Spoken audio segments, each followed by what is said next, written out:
You know, Eric, on this show, time and time again, founders talk about the importance of hiring great employees. And they always say it's so hard and so important early on to hire the right person.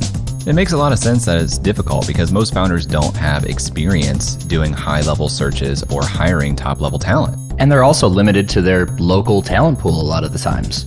That's why a lot of founders choose to work with SPMB, one of the fastest growing executive search firms in the country. For over 40 years, SPMB has specialized in recruiting upper management and board members to early stage VC-funded startups and larger growth stage companies too. They bring the knowledge of a large global firm and combine it with the personalized service and attention of a boutique. They have a dedicated team focusing on the Mountain West and Midwest emerging tech markets, so no matter where you are in the country, if you're trying to hire top-level talent, SPMB can help you out. If that sounds like you can go to upside.fm/SPMB to learn how they are closing hundreds of C-level searches annually. What is the most commonly consumed product in the market right now that is the most ultra processed? And that led me to cereals and breakfast cereal. So 95% of children still start their day with an ultra processed breakfast cereal. The startup investment landscape is changing, and world-class companies are being built outside of Silicon Valley. We find them, talk with them, and discuss the upside of investing in them.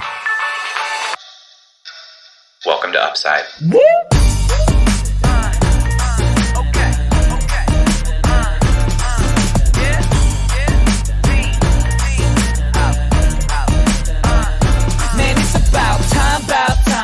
Hello, and welcome to the Upside Podcast, the first podcast finding upside outside of Silicon Valley.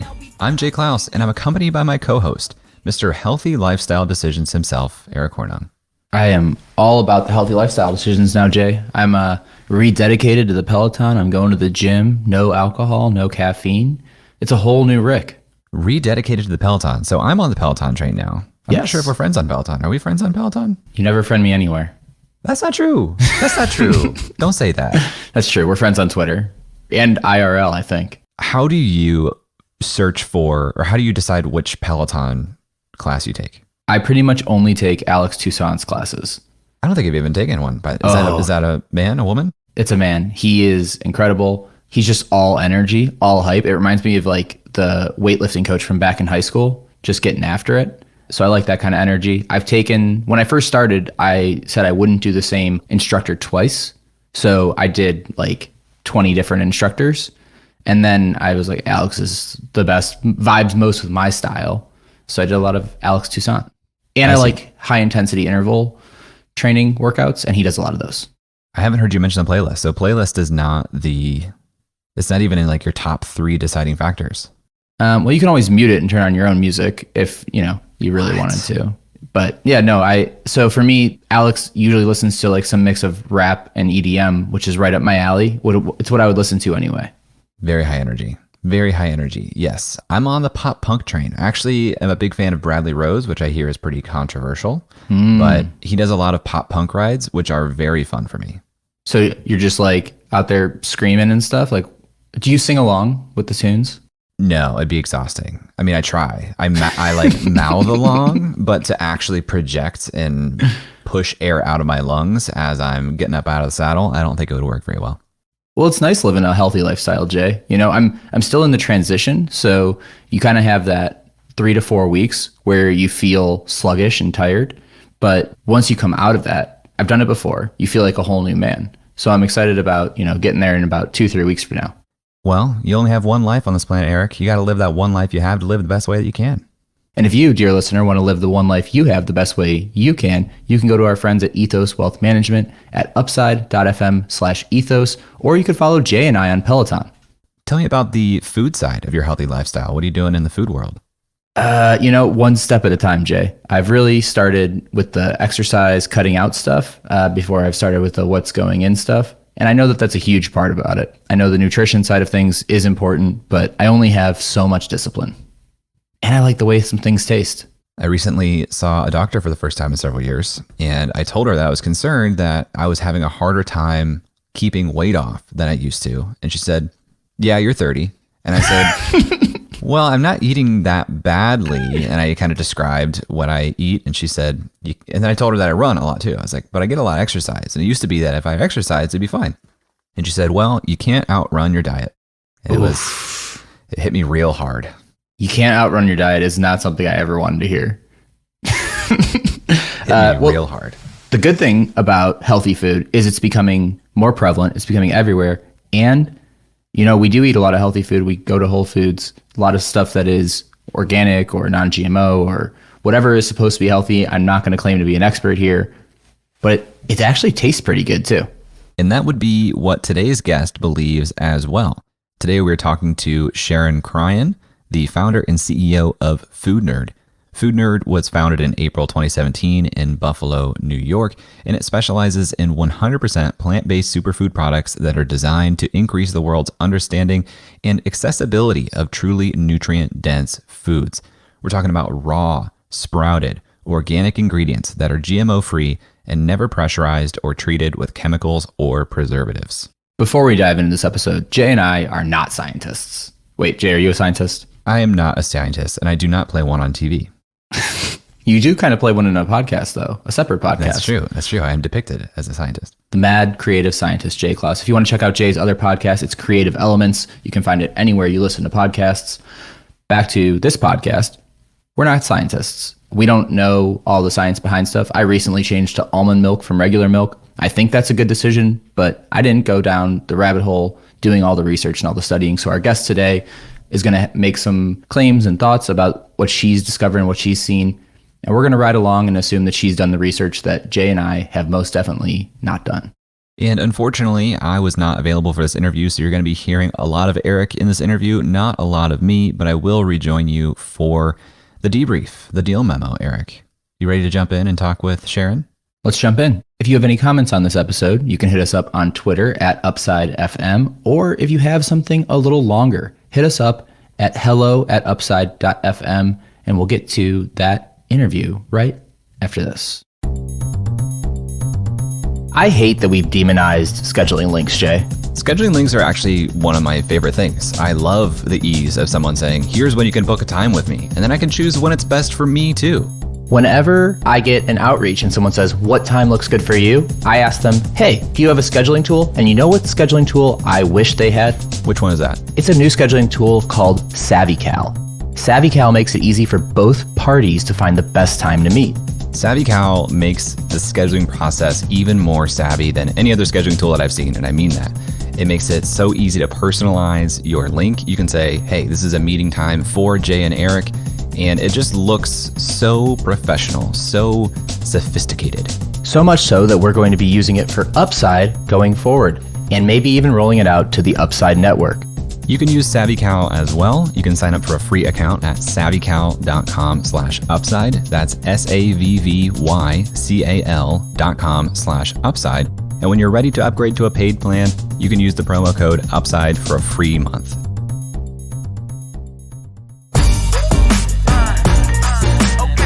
I was born and raised in Buffalo, New York. I was the youngest of 6. I was raised by a single mother, disabled on welfare. So that is really what kind of formed me and my opinion of the world. As I got older, it was kind of really surrounded by lots of chronic disease. So that is what really kind of made me passionate about what I do now. And then further on, I decided that I wanted to get a degree in international business and economics because I wanted to do international law, and which led me to a study abroad in Japan, which was a huge another turning point for me in my education. Came back, went to law school, and now I'm a certified Ube attorney in over 35 states now. And then I decided to leave all of that behind and start Foodnerd. And now I am, living my passion and helping people in a way that, means the most to me. What's a Ube attorney? Yeah, so it's actually a uniform bar. And so up until actually 2016 was the first year that the Ube was issued. I believe it was 2016. And basically, instead of individual states having their own bar, they all kind of collectively got together. Most of them, obviously, not some of the major states like Florida or California. They still have their own distinct bars. But New York actually adopted in 2017 the UBE bar. So I was the first class that took the UBE bar of New York State. And basically it is kind of like a handshake agreement with other states and allows you to practice outside of your jurisdiction. I've had the privilege of working with a lot of lawyers over my career so far. And one thing that I would say that the law lifestyle does not have is like a health track. I feel like it's not the most healthy profession of all times. A lot of late hours, a lot of late food. Was health always a big part of who you are, or did that kind of come up later? Yeah, I would totally agree. It wasn't until I would say health started for me when I was really young. My mom developed multiple sclerosis, and she was actually diagnosed while she was pregnant with me.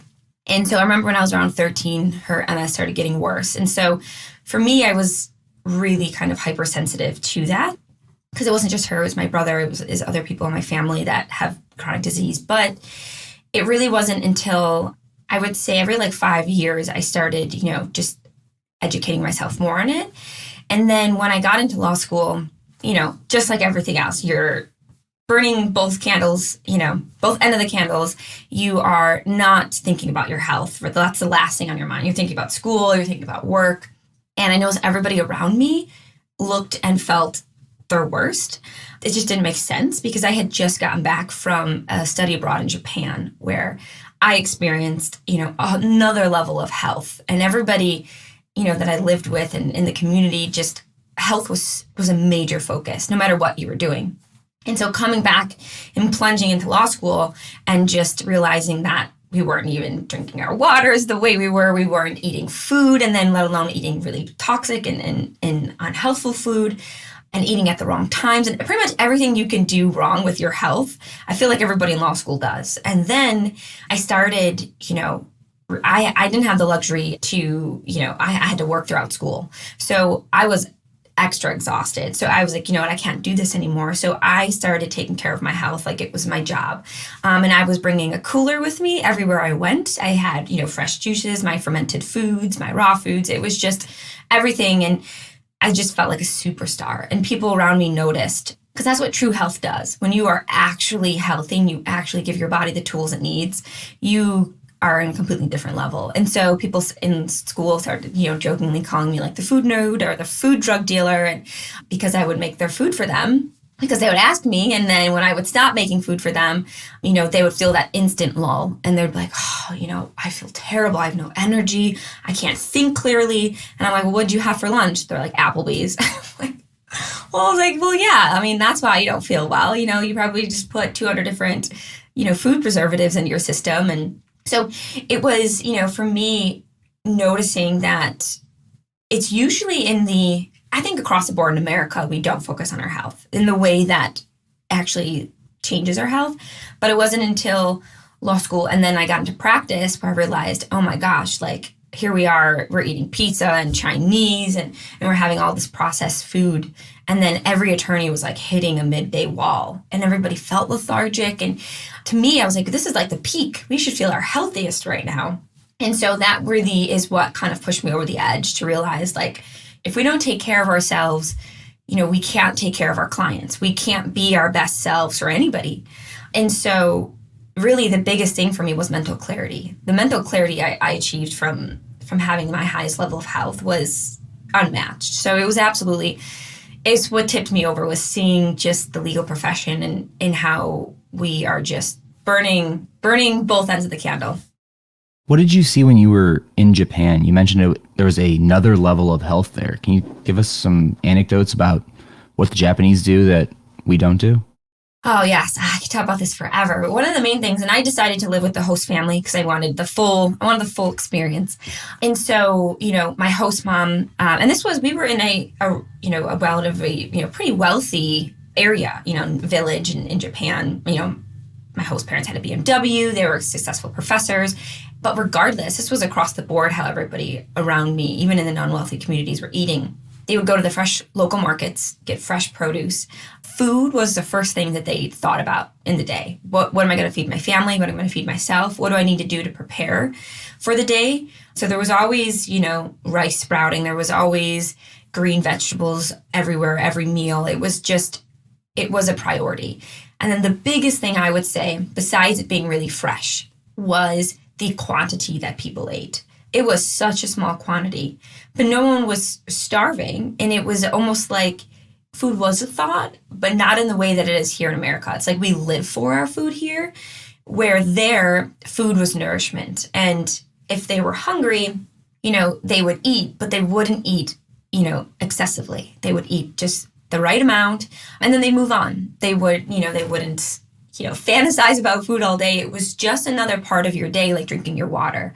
And that really resonated with me because I'm from Buffalo, right? And Buffalo is so focused on our food, buffalo chicken wings and pizza. And I grew up like just eating such high levels of high fat, high salt, high sugar foods, and they're addictive.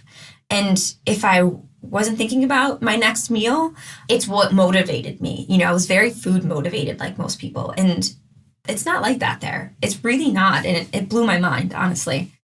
What was the most surprising health related thing you found in Japan?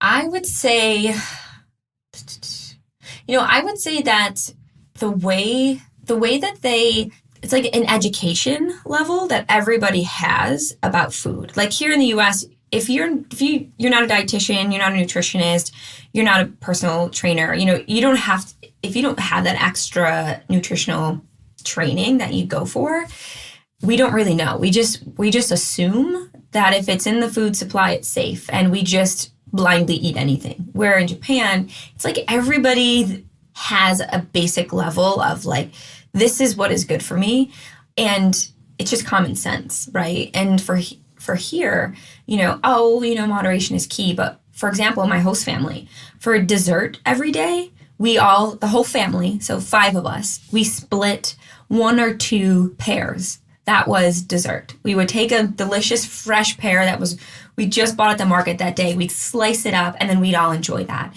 And the first time I was like, really? Like, where's the chocolate cake? I don't understand. How is this dessert? But after, a few weeks of doing that, I didn't want dessert, like in the way that it was just full of just refined ingredients. Like that pear was amazing to me, and it cleansed my palate, and I felt satiated. And the treats that the kids would get, once every month, once every 2 months, maybe. It was really rare, and it was small amounts. It's not like it was here. So it was just a common consensus that you are what you eat there, and everybody knows it. Even the children know it. So they're not, crying for sugar all day because they're not used to it. So their brain isn't craving it. So I was just really impressed with the level of health across the board. Well, maybe that's why they have the most centenarians of any country. I want to take us back to law school, and hopefully this will transfer us into Foodnerd. You mentioned that you had this cooler, and you had fermented foods and raw foods. I feel like there's so much in the food world that's like fad, or this is good now, and then maybe it ends up not being good, or we think this is good, or here's some story about what's good. How did you find out what was actually good? Like everyone knows process is bad. Everyone knows a lot of quantity is bad. But like, how did you find out what's the right stuff to do? Yeah. So, I kind of had this moment when, like my first year of law school, and because obviously in school you learn, everything is corrected in our system through the court system, right? So anything that was wronged, we have to figure it out through case law. And we're going through, we're in torts, and we're going through personal injury cases, and we're going through product liability cases. And I just remember sitting there, and I was eating something out of a bag, because that's pretty much what we all ate. And I was just looking at the ingredients, and there's just, 3 or 4 or 5 different ingredients I couldn't pronounce. And I just had this thought, like, how did this get into the food supply? How did these chemicals, right, these man-made chemicals get into the food supply? And it kind of led me down this rabbit hole of looking at the regulation behind our food manufacturing and food processing from an attorney's perspective, and not, and then also saying, okay, well, this makes sense why the regulation is built this way, right? Because the FDA does not have the manpower, right, to go and make sure and test every single food. it just made me realize that our entire food regulatory system is a retroactive system, right? The obligation, the duty is put on the food manufacturer to make a safe product, which is terrifying, right? Because that really now you have these large conglomerate food companies that, their main goal is to not get sued. Their main goal is to put a product out there that is safe and not healthful isn't a word. The regulation for the FDA is not concerned about health.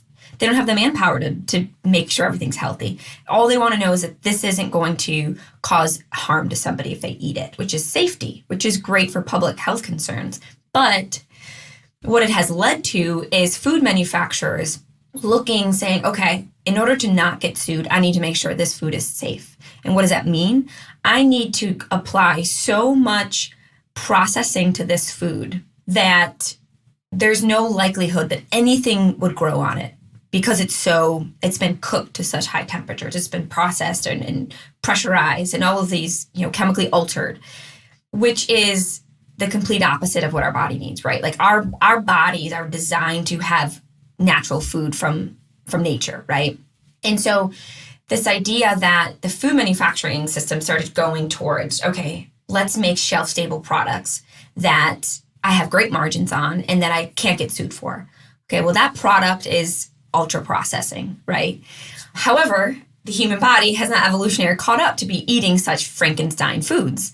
So our bodies need these nutrients. And so while I was diving deep into the legal realm, I was also diving deep into the nutritional research and realizing that they did not connect, right? So what we need in our food are nutrients, minerals, vitamins, enzymes, phytochemicals, so crucial.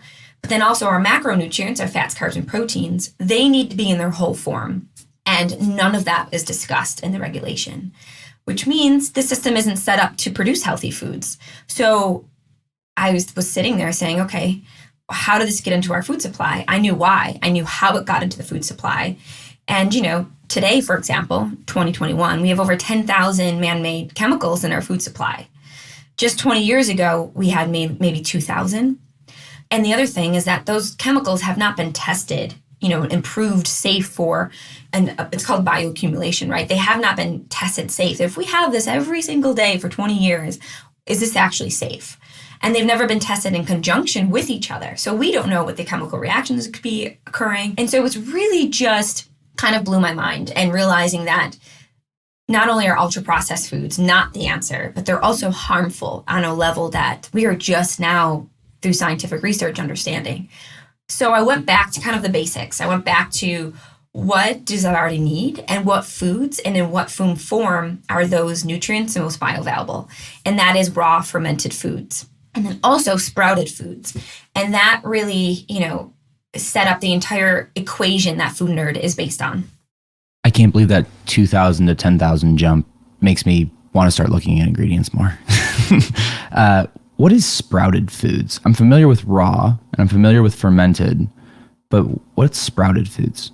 So let me just step back for a stage. So anything that is, I'm going to call it a seed, anything in nature, plants produce seeds so they can continuously reproduce, even if humans mess it up, right? So even if we can't grow food, nature will continue to grow food for us. And so seeds are the general name of, and sometimes we call them grains, sometimes we call them all these different types of names. But at the essence, if it can germinate and sprout into a plant, which then produces, whole nother offspring, that is a seed. And so most of the diet that we eat is based on seeds, right? So it's based on wheat and corn and soy. Those are all seeds. However, the way that we are processing those seeds are not natural, and they are against the way that we are biologically supposed to eat them, which is another reason why the processing of these become harmful. So seeds in and of themselves, whether it's a soybean, a black bean, a chia seed, a flax seed, sunflower seed, almonds, cashews, right? Those are all these like condensed micronutrient houses that have enough energy and intelligence inside of them to grow an entire new plant that will then sprout off millions of offspring seeds. It's brilliant. Nature, every time I talk about it, I'm like, wow, like nature is just incredible. But what happens is those seeds, when you buy them at the store, and they're raw, they are dormant. They are shelf stable, and that's nature's way of saying, if something bad happens, this seed, I have encased it with these phytic acids and all these compounds to make sure that this plant is not going to die off, right? And it could literally sit untouched on a shelf for 25 years. And as soon as you add water to that seed, it's going to come to life. And so sprouting is taking that seed and changing it from a dormant state to an active state. And in that transition, literally just miracles happen, right? The first thing that happens is when you sprout a seed is all of the macronutrients begin to break down. So the fats break down to fatty acids, the proteins break down to amino acids, and then the complex carbs break down to the glucose. And really, that's the plant's way of pre-digesting everything so it can utilize it for growth. And that transition, that it's basically pre-digesting the nutrients for us, and makes it so much more bioavailable and so much easier for our bodies to utilize. And that's the macronutrients. On the micronutrient sides, it really depends on the seed, but it can increase the micronutrient quantity and bioavailability hundreds of times, whether it's 250 times, but also it activates the enzymes. And the enzymes are what go to work and they make all of these amazing properties happen. And so basically, a seed germinates. That's when it's soaking in water. It's basically nature is saying, hey, come to life. It changes all of its molecules, and then it starts to grow into a plant. And what we see at the grocery store in those little clamshell containers we call sprouts, and we usually use them as garnish and toppings. Those are usually sprouts that have been growing from anywhere from 8 to 12 days. So they're leafy. They have, a few leaves on them. They have a long tail. I call those teenagers, right? Because if you plant that, it will grow into a mature plant. But you can eat sprouts even sooner than that too. So I call those embryonic or baby sprouts, right? And that's what we really work with here at Foodnerd, because the amazing thing is that right after they germinate and they pop the tail, depending on the plant, that's the peak nutritional point. And so really being able to understand that plant and what's happening to it, we are able at Foodnerd to then really harness all of those nutrients and stop the growth when we want to, harness one particular phytochemical or really get the most bioavailable proteins, right? And so sprouting is something that we have always done. It has always been in our history. But because of the Industrial Revolution, with our food supply the last 50 years, sprouting went out the window because it is it takes a few days. Where now, basically, we can harvest wheat from the field, and within 3 hours, it's a loaf of bread. So we have gotten so efficient. We've just machined our food supply to take these dormant seeds that need to go through the sprouting process in order to become truly healthful for us in a way that we can really get all the goodness. But we completely skip that process. It's like we're ignoring nature's one thing that we've been doing for forever. So sprouting is an incredible process, and it can truly make the difference in your health. We've spent a lot of time on kind of the ecosystem so far. I do want to get to what Foodnerd is. So can you tell us what Foodnerd is in your own words? Yeah, absolutely. So Foodnerd is a food tech startup. Really what we do is we produce the healthiest shelf-stable foods that are completely raw and bioavailable, and we maintain up to 98% of the nutrients. So whether it is our incredible cereal that's made from raw fruits and vegetables and sprouts, or it's one of our snacks or one of our baby products, all of our meals are completely raw and bioavailable. So when you eat them, it's like you're eating a bowl of raw fruits and vegetables. And that was my goal. How do we still get the crunchy, delicious, convenient, processed benefits without getting all of the negative? And so we've developed a proprietary technology that allows us to really grow these plants and process these plants in a way that doesn't destroy anything. If anything, it builds them up even more and captures all the good stuff. And it's Foodnerd is really looking at the food industry from how do we disrupt the processing, and then the amazing technology allows us to then apply it to so many different product lines. So Foodnerd is in my way, it's righting a lot of the wrongs that have been done by food processing over the last 50 years. When you were talking earlier about why manufacturers do what they do, why the regulations are set up how they are, it's all to provide safety. And that seemed like there was an inherent trade-off between safety and health and the ability to be scalable. Is what you're building something that can be both scalable, safe, and healthy? Yes, absolutely. And that's what, 4 years of R&D got us. It got us that process because you can't compromise, right? You can't have a product that is super shelf stable and super safe, but healthy, right? So we have to find a way. Foodnerd really, like, that was our goal. We weren't going to come out of the lab until that was done. And that's exactly what we have. So we have creating a whole new processing methodology and equipment that's never been used before. And yes, it is so scalable, and the end product is something that's beneficial for our human health, but also the planet and sustainability in it, and everything that we know is the future of food. That's exactly what our model was based upon. So it is extremely scalable. It's just a tipping point. I'm so excited to see what the technology does and how we continue to evolve, over the next few years. You mentioned you were in the lab for 4 years. Can you tell me about that experience? Who was actually in the lab? Were you in the lab doing tests? Do you have a team?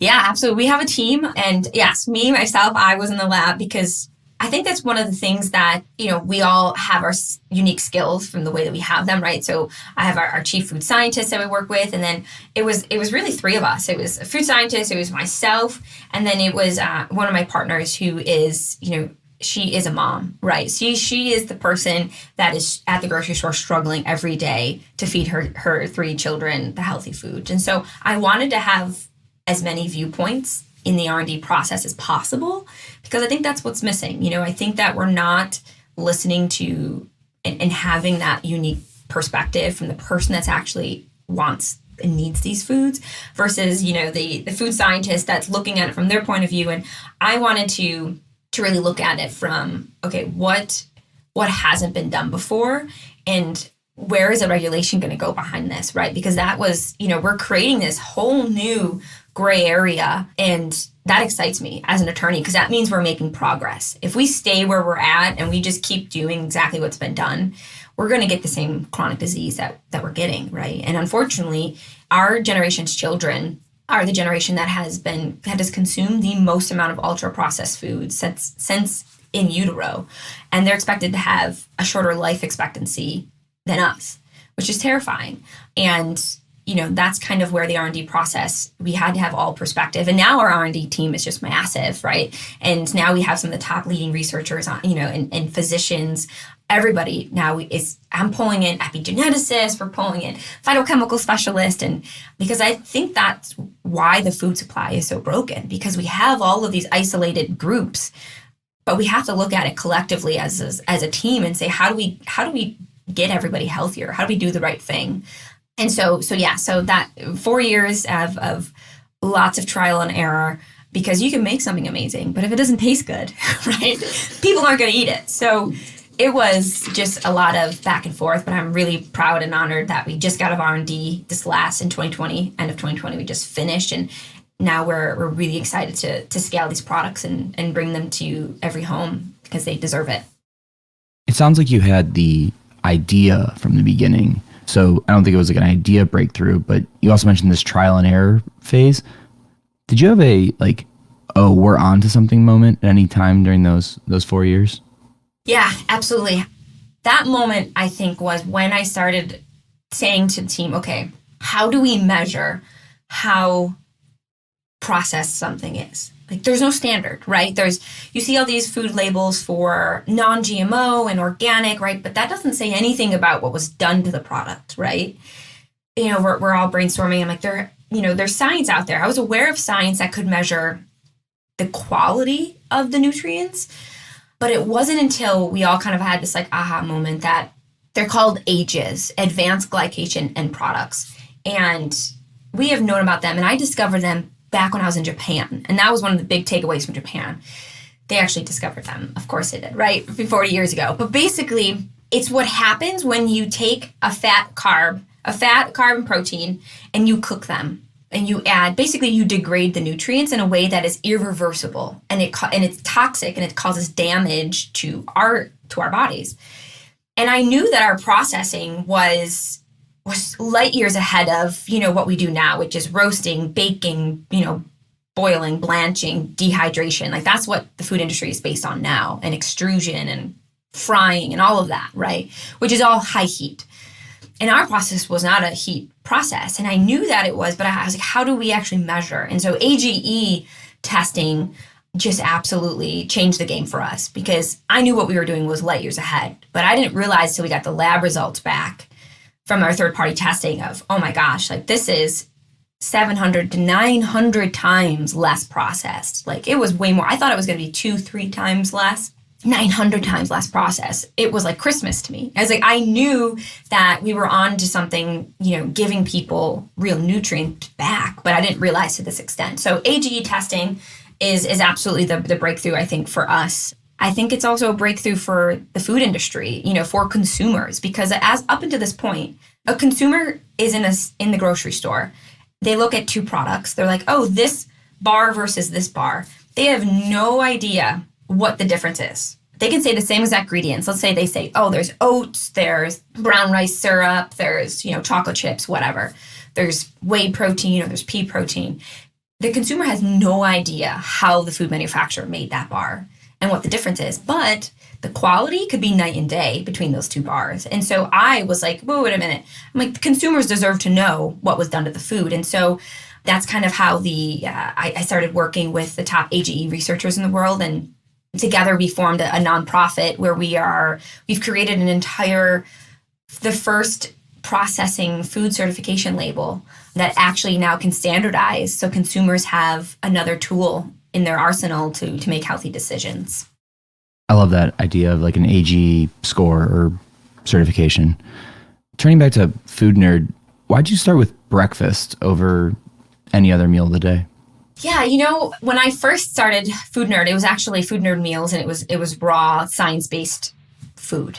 And because that's what I was preparing for myself and preparing for others. But I quickly realized that, one, it's very expensive. Shipping fresh food you have a short shelf life. It is expensive. And I was only helping people that were wealthy and had the education. I wasn't helping the people I wanted to help, which is everybody that needed it. And so I realized that having to make these products shelf stable and accessible and affordable was key, right? Because, I'm going to pay $25 for a healthy salad, right? But at that afterwards, I'm like, well, that was so expensive, and most people can't afford this. So being able to, to say, okay, we're going to make this shelf stable, make this accessible to everybody, was key for us. And it wasn't until, realizing that what is the most commonly consumed product in the market right now that is the most ultra processed. And that led me to cereals and breakfast cereal. So 95% of children still start their day with an ultra processed breakfast cereal. That blew my mind, because it is the most ultra processed in the grocery store, and it is full of additives, preservatives, artificials. But it's such a staple, and it's so convenient, and they just do brilliant marketing that I knew that was the place to start. I said, if I can make a cereal that is raw and made from fruit and vegetables, you can completely change the health of a child if you can give them a healthy breakfast for the entire day. And so cereal is where I wanted to start. And then also, my nephew has autism. A big mission of ours is disease targeting, and the autistic cereal line is also something we're developing right now. And one of his favorite foods is Fruit Loops.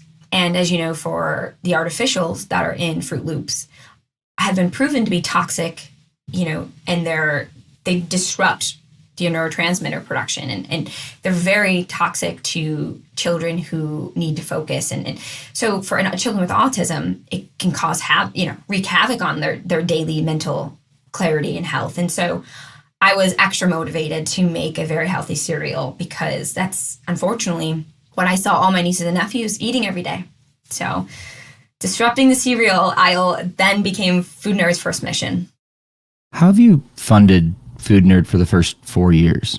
It's a lot of R&D with very limited sales. Yeah, absolutely. So for the first 2 years, it was self-funded.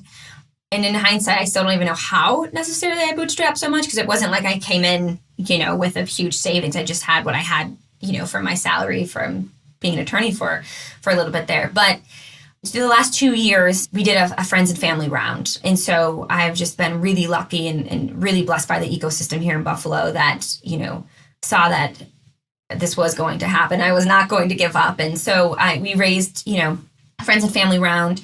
Fundraising is huge because, as you said, R&D it's not cheap. R&D, most investors really want to invest in growth. They don't really want to invest in R&D per se because you don't know and it's expensive.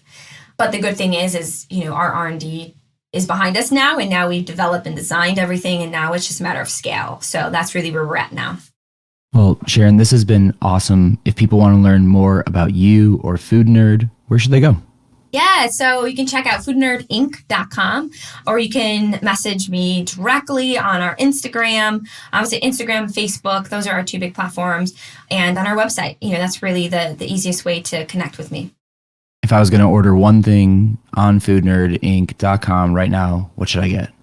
So you should definitely get the banana bread cereal. Cereal is what we call our cereal, like cereal, fruits and vegetables in your cereal, and that's everybody's favorite. And it's funny, most adults don't eat it as cereal; they just eat it like a snack, and that's what I munch on all day. I have customers reach out and they'll say, "This tastes like my grandmother's banana bread. Like, how did you get her recipe?" And it's literally just it's sprouts and fruit. That's really all it is, and it's amazing. When you because your grandma didn't use artificial flavors, right? When she made her banana bread.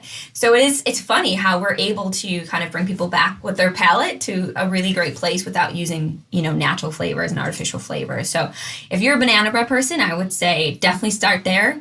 And if you like Fruit Loops, then I would say try our Fruity Fantasy cereal, because that is definitely, something I'm really proud of. More than 40% of businesses will suffer a data loss at some point in their history. That's the type of event that could destroy your business. SnapShooter is a software as a service that's built for backups. Let's say you manage a bunch of servers for Laravel, or WordPress sites, or MySQL databases. You get the point. You manage a bunch of services and you need to back them up. You can do all that manually or spend a ton of time every day or week doing it. Or you can use SnapShooter.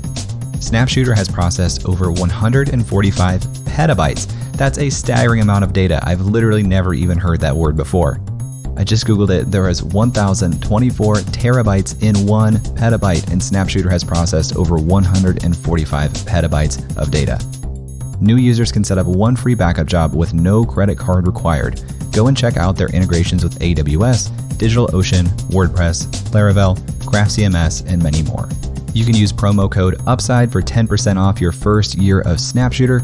Learn more at upside.fm/SnapShooter. The link is in the show notes. And thanks SnapShooter for sponsoring the show with your classified ad.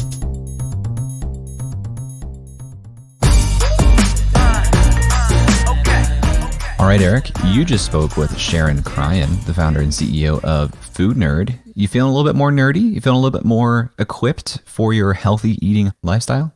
I feel like I had no idea what Sprouted was before this interview.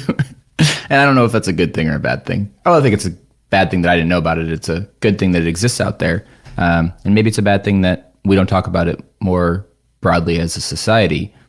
But like I mentioned in the intro, not a scientist, logically, it makes a lot of sense. Do less stuff to your food and it's healthier. Yeah, it's like if you eat the food in the form that it was grown and humans have been eating it for centuries, probably better for you than introducing some man-made processes.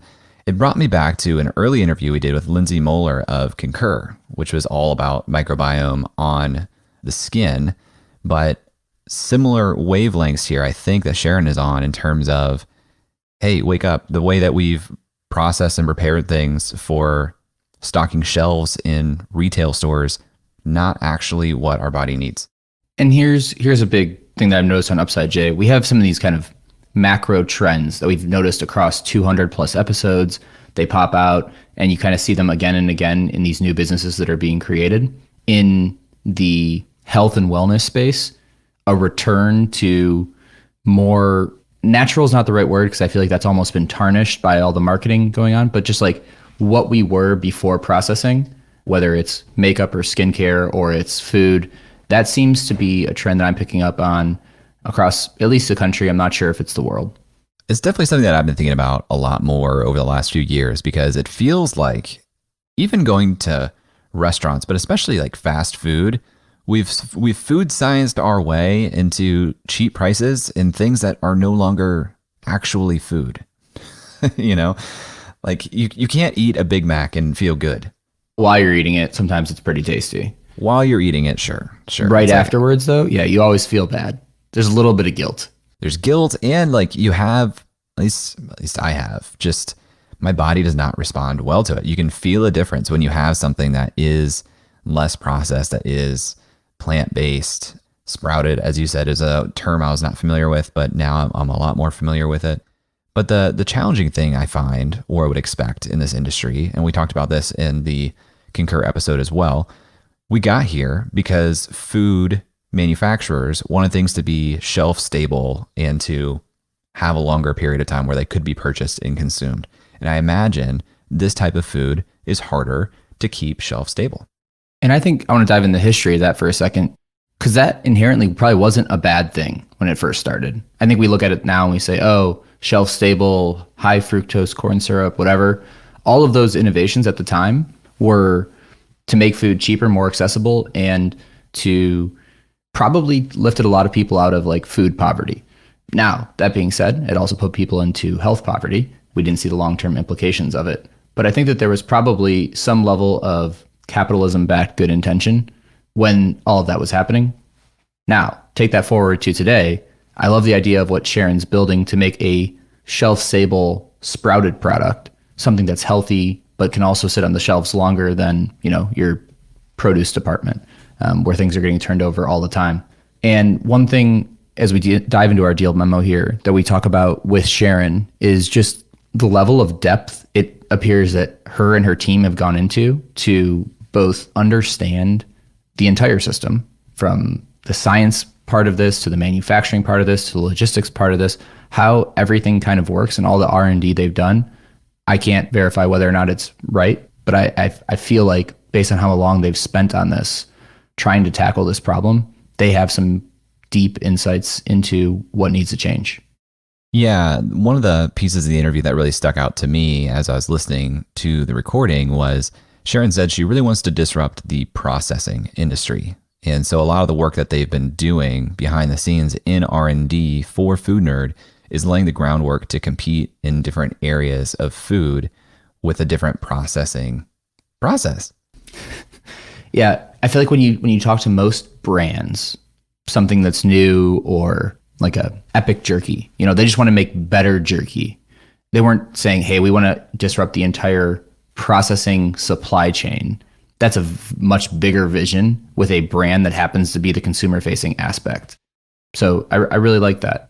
One other point that I wanted to note from the interview that I think gets to the heart of how big this problem really is Sharon's juxtaposition between the US and how we live for food versus Japan and how food is nourishment, and the education behind how we think about food in the US, and I'm guessing Europe too, since our cultures are fairly intertwined. Because it's such a staple, such a basic, when we think about our buckets of how big is this problem, Jay, this is one of the biggest. Food is every day, all day. You're thinking about it, I'm thinking about it. It's Skyline chili, it's apples, it's literally everything that we consume is food. Gotta have it. I'm thinking about food right now. What are you gonna have for breakfast? I don't usually eat breakfast. That's the thing. But I am feeling pretty hungry. But I haven't had my coffee yet either. Sometimes coffee is my breakfast. Good thing. You could have a little thing of cereal. I wish I could. They're sold out. We do often make overnight oats, though, which is a very similar food meal to the overnights product that Foodnerd sells. Well, I also did get a chance to try Foodnerd. The cereal, the banana bread cereal, was good. I wasn't that big of a fan of the chocolate, if I'm going to be honest here. But the oats product, the sprouted oats, I really enjoyed that. So I've ordered and reordered. What we didn't touch on a little bit here is Sharon's background, which she spent the last 4 years going really deep in R&D for Foodnerd specifically. Before that, she was doing this for her own benefit. That's where she got the nickname Food Nerd, because of the things she was learning and the way she was applying them to her own diet. But a background in law was not what I was expecting, Eric. Possibly an unlikely hero, but it's an interesting tie-in, or you can see the tie-in between how she started to explore, as she said, how did these preservatives and these chemicals enter the food supply? And she shared that regulation here in the United States for food regulation is reactionary, is what she called it. And so that's part of why the system was created in such a way where manufacturers are looking for a way to be safe and not get sued, have these shelf-stable products with great margins. I don't know if you get to that insight without going through the legal pathway. Even if you're not a lawyer, I feel like she understood the how we got there moment, which I appreciated that backstory because it's not something I've thought about before either. Unique perspectives into foundations tend to yield unique results. So I think Sharon and the Foodnerd team is on to something here. I think they're directionally correct with how society is trending. I love that they're trying to disrupt something bigger than just a brand. And overall, I'm very bullish on kind of what they're building, and they're doing it all up in Buffalo, New York, which has been a fun market for us to jump around, play around in. And we're going to have a couple more conversations with Buffalo founders here. Jay, what do you want to see in the next 6 to 18 months from Foodnerd? I need to understand better and see what their order volume looks like and delivery times. Because, you know, as I shared earlier in this segment, it feels like the turnaround time and the shelf life of this product is a really important thing to get down. Thankfully, if they're going B2C, which it seems like so far they are, it seems like they're going direct to consumer, they have some control over that. I think it doesn't need to be necessarily shelf stable if they're doing things on demand. But going to the website today, the cereal was sold out. I wanted to try some cereal. So I want to understand better their order velocity and how well they can fulfill that and what the price point looks like, because the overnights product, for example, it's $5 per overnight product. If I want to buy a week's worth of that, we're talking $35 plus shipping. It's not a small expense for a breakfast product. So if they can get that cost lower while still, you know, making it safe and healthy and getting it out there, I feel like that's kind of where the market will push a product like this. And it seems like a difficult thing to achieve. So all that to say, I want to understand better their manufacturing process, their distribution process, where they're trying to head with pricing, because I think there's got to be some alchemy in all those ingredients. Yeah, I would agree with everything you said, and also looking at distribution as a function of that. So as you can, in the next 6 to 18 months, I want to learn more about their distribution plans. Going B2C is great. The problem with B2C is that you don't have the volume discounts of producing at scale. So that pricing is going to be directly correlated to how many repeat orders you're getting through the website, because you need to be able to forecast and plan for your inventory. So if there was some sort of omni-channel strategy developed, I would love to see this in like a Whole Foods. That would give me a lot of comfort around their ability to scale and grow. It feels very on brand for the kind of Whole Foods ingredient selection basis. I know that there might be some hurdles there, but yeah, seeing retailers take this on as well, so it's not purely B2C, would be an omni-channel strategy that I'd be looking at seeing. We'd love to hear what you think, dear listener, about Foodnerd and the opportunity here. You can tweet at us at UpsideFM or email us hello@upside.fm, and we'll talk to you next week. That's all for this week. Thanks for listening. We'd love to hear what you think about this episode, so tweet at us at UpsideFM or email us hello@upside.fm and let us know. You can learn more about us and browse our entire back catalog of episodes at upside.fm. And if you love our show, please leave a review on Apple Podcasts. That goes a long way in helping us bring high-quality guests to the show. Rocky, I'm Sylvester. Super underrated, super underpaid. Today I'm gonna